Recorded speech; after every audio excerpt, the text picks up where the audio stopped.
This week we're talking about Duke Ellington in Central Park. Duke Ellington's famous closing number was Love You Madly, and a lot of people still love him right back as one of the greatest jazz musicians who ever lived. By the time he was 17, Ellington had learned to play cutting-edge musical styles by watching top-notch performers on U Street in Washington. He joined a band and moved to New York just as the 1920s came roaring in.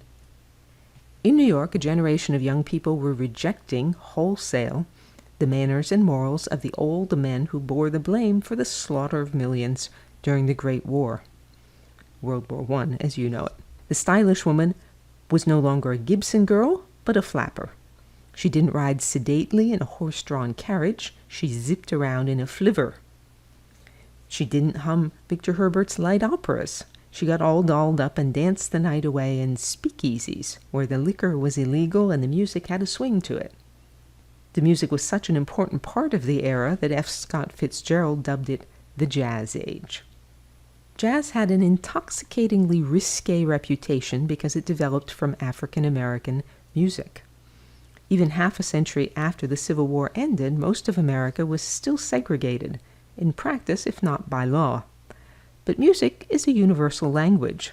At jazz clubs in New York, the focus was less on white versus black and more on the music. Music became one of the few professions where a black man or woman with talent and tenacity could become prosperous, even famous. Duke Ellington did both.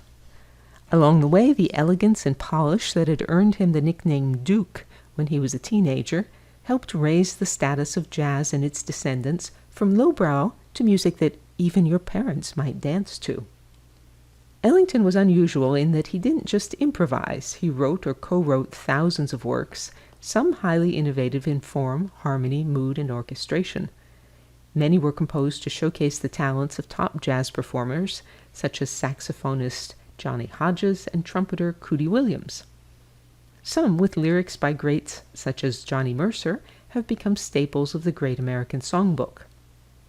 The distinctive sound of Duke Ellington's band soon became familiar across the nation as performances at New York hotspots were recorded or broadcast on radio.